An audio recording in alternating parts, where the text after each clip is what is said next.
The thing with map, guys, is there are going to be so many details that I could cover, but that aren't going to be relevant and would not make this VOD review. It would just completely ruin the timeliness and the efficiency of this review. So I'm going to focus on the big picture stuff. And if you guys have any specific questions, hang on to the end, because I'm going to fix them to just go mile a minute. All right? Save your questions to the end. All right? First point. This point, whatever this point is, all right? This is the best point for Antarctica, in my opinion, because it feels like very little of the map is wasted, okay? So first thing that you need to know on rolling out needs to generally be prioritized on at least getting to and contesting high ground. So you can either go out this direction here. You can also go out this small door here and then roll out this way. You can also, if you are a flanker, wrap all the way around from this angle here. Really, a lot of this map and point are about playing around this high ground. Not just point, but the high ground. Because the high ground isn't only powerful because high ground, but also because high ground has a direct LOS onto point. Okay? So if you get control of the high ground, you indirectly either control point or you're able to shoot the people on point. So controlling high ground is very, very powerful. If you're not able to win this trade, though, never fear. Because it's also very reasonable for you guys to lean and rotate this direction. A little bit more risky, a little bit harder for backline, but there's actually pretty solid cover over here. And something that a lot of people don't remember is that you also can just disengage this direction from this little path here. Now, I don't generally recommend taking this pathing, but you cannot, if you don't have to force high ground here, you can also play this side of the map from here. In addition, flankers. Flankers, Tracers, Genji, Sombras, Wrecking Balls, even Winston's looking for a dive. Utilize this space here. This is really, really, really nice sightlines to wrap around onto backliners. And in addition to that, if you want to be extra sneaky, you can remember to go through here, through mini, and not only wrap around to here, but you can wrap around all the freaking way this way without being seen once. Anyway. So, wrapping through under, very, very powerful. There is a mini here that you can utilize. And then if you deepen your flank here, this is the mega that you guys need to be aware of. It's on both sides, as always with KOTH, but these are the megas that you need to be aware of on both sides. And very, very, very heavily used by flankers, okay? So, a lot of it's going to be coming down to fighting for this high ground to control point, and a lot of it's going to be coming down to fighting for this flank to control high ground to control point. Do you guys kind of see what I'm saying? It's like fighting for the flank so you can control the high ground. If you control the high ground, you control the point. If you control the point, you control the map. And that's kind of the way it goes. Now, in lower ranks, it's not always going to work out exactly like that, but you need to at least be aware of the lethality of this positioning. Supports, you can position all around here. You could set up for here. You could set up angles over here. There's lots of things that you could do. Please don't just stand here. Please also do not... Okay, the other thing about this high ground as well is that the cover on this high ground is terrible. So it's powerful to hold, but you can't just turn your brain off and sit here as a support, because you're not only exposed from behind, but more importantly, you're exposed to people retaking the high ground. I cannot tell you how many times on DPS, on Zenyatta, on tank, I have been like, you know, okay, we lost the fight at retake, we're fighting here, and I'm like, wait, is that Zenyatta just standing right there? Oh, okay, I'm gonna go kill him, right? So you need to be very disciplined with your positioning here. What I would recommend is playing somewhere along here, or even taking an angle here, but don't just sit and hold high ground and look to point if you haven't already cleared them off of here, okay? So you need to be very, very, very careful, okay? The high grounds up around here aren't super, super relevant. There is technically a mini in here, but they don't have great connectivity. You're not going to see a lot of fights happening around this position here. You will sometimes see teams look to step up and stuff teams in this choke. This mega here is useful to stop that. But if this ever happens to you in your ranked gameplay, don't smash your head up against the wall and try and push through this choke over and over again. The reason why this is bad is because there is so much periphery, so many angles, and so many flanks that you can take on this side here and shoot them in the back. Heck, you can even wrap around and start touching point, force them to come back. The generally stuffing choke here is not very good. The other problem is that the enemy supports will often be kind of standing out in the middle of nowhere right here, which makes them extremely vulnerable. So, pretty simple map, not a lot to it. Fight for the flank to control the high ground, fight for the high ground to control point, and then just being aware of the health packs as they're relevant is pretty important. Any questions about this? Any questions about this point? This high ground is okay. Like I said, the only problem is that the kite location is really bad and that there aren't really any relevant health packs here. This is probably my favorite KOTH round from this particular map, though. I think it's not too bad. I enjoy playing this one. Feels like a lot of compositions can work here. Yeah. Any better locations to play on the high ground? Like I said, corner here. You can push and deep into here. Where's your kill box for a dive comp? It feels definitely setting angles until they reach point. I mean, that's the thing, is like at some point they have to reach point. So usually what you do is you'd set up your Winston or a Diva or whatever and dive from here while you have a flanker wrapping around from here. Occasionally you can also send a flanker to wrap around from here, but it's a little bit easier for them to see them and shoot them. What do you call the small high ground call out? I don't know that there is a call out for it. Ideal cover for supports is going to be somewhere here, though. Or here. You sometimes will even see supports leaning over into this position right here as well. Ramp is fine. Yeah, I like ramp. Is soldier a flanker? Yeah, soldier can be a flanker. Yeah, soldier. Soldier would work here. You know, you could take this angle here, and then you could even flank even harder over here, right? This is the decent one. This one is a little bit messy too. Now, this is... We could talk about this one in similar terminology as the previous one, where a lot of teams will fight for the high ground, and if they fight for the high ground, they have the ability to control point. But the only problem with this one compared to the last one is that, first off, this is such a congested, tight range high ground that if, for example, you roll out on like Sigma and they roll out on Rhine, you're not going to win this high ground. It's just not going to happen. They're going to run you over. In addition to that, winning the high ground isn't that crucial, because the high ground does have good LOS on point, but it's not great LOS on point. It's not as good as the previous map. So you'll likely have both teams rolling out and trying to at least look for or contest, soft contest high ground. Now, what you could do is, if you aren't like a May or a Reaper or a Rhine, you could do a swing, which means instead of rolling out just AFK here, roll out and look to take an angle here. Or even better, if you're playing a sniper, heck, even a Zenyatta or something like that, you can look to roll out along here. Now, you do not want to be in no man's land here. You need to be very careful about that. But what you can do is you can lean into this pillar as fast as you possibly can, and there's, you've created your crossfire, you've created your distance, and you can help high ground from both sides of things. You'll see this a lot of you'll see a lot of this from both sides of things. So anyway, this is what I would recommend. If you are a flanker, Tracer, Genji, Sombra, Reaper, you can also look to control this flank from in here.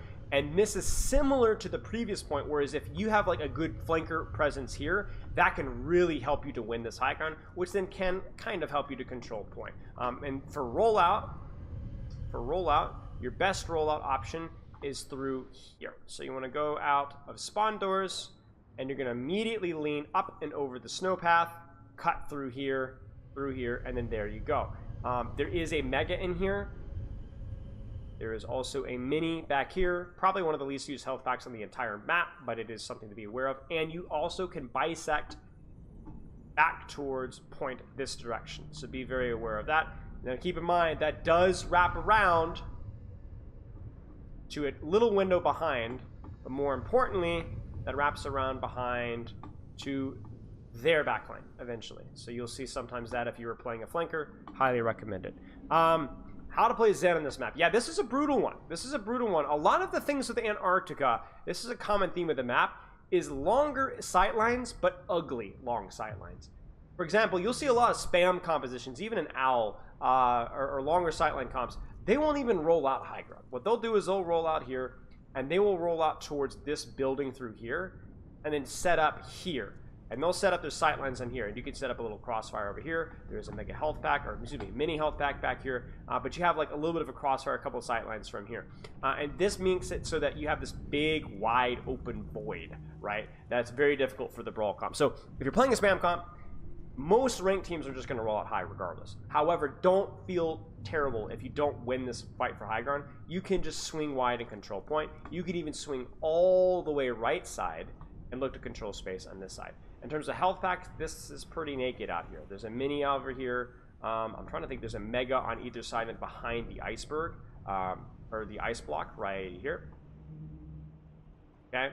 However, there's a lot of more open space. So generally, longer range compositions utilize this side of the map. Generally, shorter range compositions utilize this side of the map. do not just stand on point.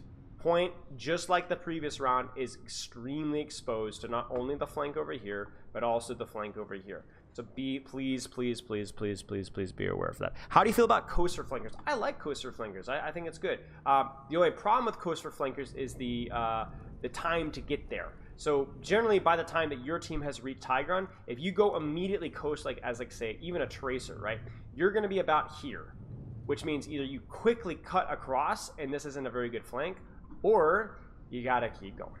You gotta keep going. You gotta keep going. Oh, wait, I can wrap around this way, right? And then by the time you get there, it's just like, oh, it takes forever to get there. So what I would recommend is either set up for a long flank and then try to cut through here and maybe shoot them from the back from here, maybe once point unlocks, or path with your team, kind of, sort of, but go through here instead. I think, like, for first fight, this is better. On retakes after first fight, like let's say after first fight, then there's nothing wrong with going ahead and setting up all the way far around this way, because you'll have the time to do that. Thoughts on setting up, say, outside the ship to contest the enemy? You will sometimes see people fighting here, holding close here. It is a little bit hairy.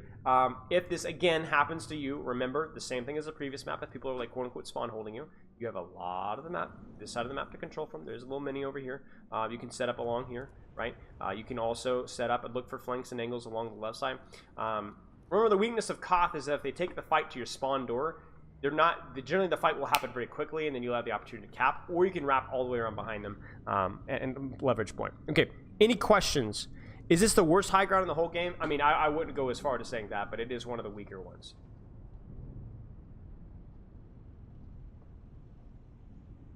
Would I say Brawl here is a pretty favorite here? Yes. I would say yes for the most part. Notable exceptions, I do think Tracer is good here. Tracer likes fat maps. Let's put it that way. Maps with lots of wide flanks. And this map is a short-range map for the most part, but it does have wide flanks. So yeah, Tracer's okay. Also, fun fact, this is indeed a boat. This is indeed a boat. You guys can probably see it now, but I think, I know for me, it wasn't something that I immediately saw. So, okay, so this is the sucky one. This is the one that everybody and their mother hates, which is such a shame because it is one of the most unique maps in all of Overwatch, if not the most unique map. It is weird. It is mystical, dark, very, very fun to explore, and really, really cool looking. However, in execution, it's one of the worst maps in Overwatch. It's confusing, it's congested, and the biggest crime of this map is that there are massive chunks of the map that don't get used at all. So let's talk about this map. First things first, most compositions, like the previous two rounds, are going to roll out. They're going to roll out either through here, but more often than not, they're going to bisect up through here, drop, and fight for high ground. You can also go back a little bit further. You can go up the stairs and drop out this window and fight for high ground. But yeah, a lot of fighting for high ground here. Now, if your team cannot fight for high ground, like the previous 2 points, don't worry. You can also, instead of brute forcing it down here, down main, you can start to open up your off angles from this side ground, from these stairs, and even from all the way over here, or even just from this angle here. Heck, if you're running a flanker composition, you can wrap around through here and look to leverage an off angle from here, or continue to wrap, excuse me, up through here, right? So like I'll see a lot of teams, like if you're playing, like if you're not playing Ryan or Ram or May, or you roll out and you're like, oh crap, you know, like they're all here, like I can't do this, then you don't brute force it. Like a high ground is important, but you can also utilize the longer sightlines that this high ground over here provides. And I think that's something that a lot of supports need to hear, instead of just sitting and trying to just brute force it up through here. I do not like this position. I think this position has very limited sightlines. I do see some supports playing here. You can't see anything on point. You can't do any offensive pressure. Please don't play here. So, if you get high ground, one of the mistakes that I see is teams will clear out high ground and then everybody falls down to touch point. Don't do that. Generally, you want to only have one person on point and the rest of people control high ground to prevent the enemy team from taking high ground. Because similarly to the previous point, if you get high ground control, you have good sightlines on point. If you have good sightlines on point, that helps you to cap point. So if you all drop the point, then the enemy composition is like, oh, Nice place, you know what I'm saying? And then they take away this position from you, even if it's just a single hit scan, or a single DPS, or a tracer, or an Onig one for a nade, and then you see fights lost this way. So, yeah. So do try to control this high ground. If you can't control this high ground, then avoid the high ground. Play on these big far off angles over here. Don't play underneath the high ground unless you're controlling. This is a scary position. This is a hard position to be. Now, you can absolutely go around and wrap to their high ground from this position. Like if you're playing a flanker here, that's a really cool thing. This mega is obviously very important. And there's a couple of doors and little different ways that you can access things here. But please, please, please fight to at least play around high ground. Either control it or avoid it. Control it or avoid it. Master Obio, thanks for the sub, mate. Coach, thank you, mate. So yeah, swing wide. And then that's pretty much it, y'all. That's pretty much it. You're gonna be taking angles on point. If you're looking to retake, I love retaking from here. So you notice on your initial rollout, you're gonna go for the high ground. Well, you can, they're already controlling high ground, there's nothing wrong with rolling out here. This is a really good rollout. And then from here, you can split the push high ground, or you could stay here and control point and shoot and spam. So if you're playing longer sightline heroes, this little spot is gonna be your best friend. This little angle over here, gonna be your best friend. Right down over here. Very, very nice. If you get opportunity to control high ground, that's really, really good too. Just keep in mind that obviously that they can peek out of this window and pummel you. A little bit of a niche tip, but if you're playing like a Reaper May, Ryan Reaper May, something like that, if you win the control for high ground and they're trying to fight you for the high ground, hiding in here as like a Reaper or like a May is like seriously OP. Because they have to like turn the corner to look at you. You hide from all this stuff over here. This is a really, really cool thing if you're playing like a Reaper comp here. But yeah, anyway, long story short, that's really, really good. And then when you're holding the point, again, try to control the high ground and only drop somebody to the point when you have to, and try to not drop everybody. So you might have like your Reinhardt here, your May here, you know, let's say you're playing like a Widowmaker over here, that's good, you know, your Anna's back here, let's say you're like your Brig is over here, you know, it's fine. But everyone's kind of spread out, taking angles around the high ground and taking angles around point. Now, you will also occasionally see Ana and Zenyatta players taking, or Widowmaker players and Sniper players taking really long sightlines over here. This is a good sightline for really, really snipery comps. You will see that sometimes. And then we get to the weird part, okay? So we've talked about the good, we've talked about the bad, then we're gonna get to the ugly, okay? Technically, you can wrap all the way over here and do things over here. And I don't know why you would. This is a pathway on the way to a little jump pad with a mega. Now, why on earth would you be here? I don't know. This entire portion of the map, which is about a third of the map, literally the entire part of the map that is on my screen right now, is not used at all. Not at all. So I don't know why this is here. I don't know why the glass is there. It might be that they think that this high ground is too powerful. But then my question is, then if it's too powerful, why is it here? I don't understand. So they created not just an area with a mega health pack, but something that's just totally a waste of space and a waste of developer time. So for this to be balanced, you would not only have to remove the glass, you would need to chop out this entire chunk of ice for this entire part of the map to be functional. It wouldn't even just be removing the glass, it would be a lot more than that.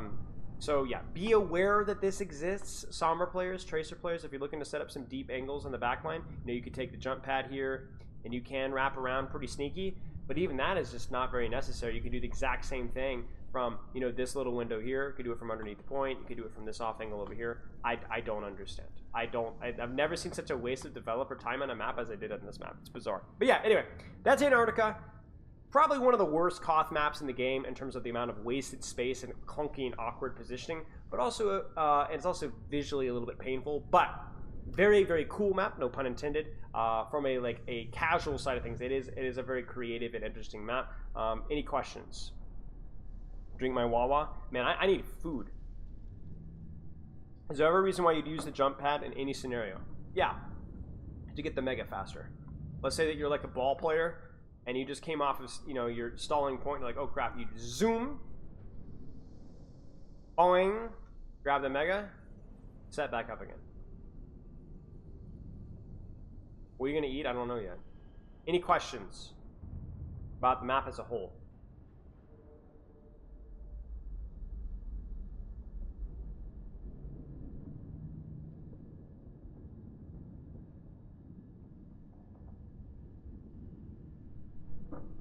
Is it bad or horrible? I wouldn't say it's a horrible map. It's just a bad map.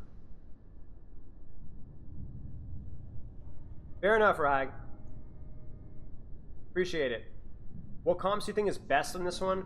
I think this particular map opens up snipers by a teeny tiny bit, just based off of this high ground back here. And you'll see that in Overwatch League and Pro Play. You'll see some Hanzos and some Ashes. You won't see a Widowmaker necessarily, but you'll see more. And because of the high ground too, like the fact that this high ground is like, it's difficult to get up and down in the high ground, you'll see fewer Reinhardt and Ramatras and a little bit more Winston. So I would say Winston, Tracer, Poke DPS would be really good here, or Sombra would be really good. As BAP, should I stay above point usually? I mean, yeah, you could play here, and then if they push you off of high ground, you can drop and jump back to here again. How would you play Junkrat in this map? Junkrat would play to try and contest this space over here. You would want to avoid the areas of the map over here. So you'd really try to either by yourself or with your team try to like look for assassinations in these short sightlines here. And if you get the opportunity to like push like little slinky stuff here, that would be good too. Is high ground on point good because there is no cover on it? It's still good, yes. It's still good.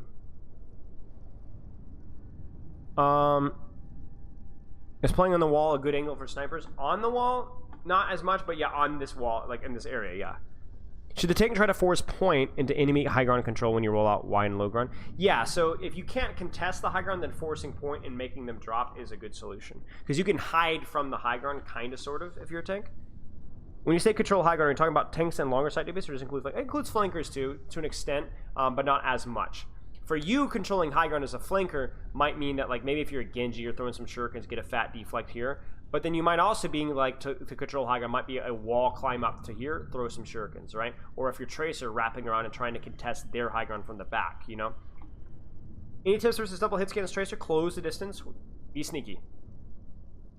If you lose first fight in the Brawl Mirror, is swapping dive to retake worth? Probably not, no. You would just have to change the way that you'd retake. You probably wouldn't just walk out of the small door and just get yourself walled and killed. You might roll out here, force point, try to get some walls on point. You don't have the high ground for your hit scan, but, you know, you made your bed, you gotta lie with it. Do you think the Overwatch 2 devs are kind of downgrade compared to the Overwatch devs? I wouldn't say that, no. No, that's way too much conjecture. Okay. That was Antarctica.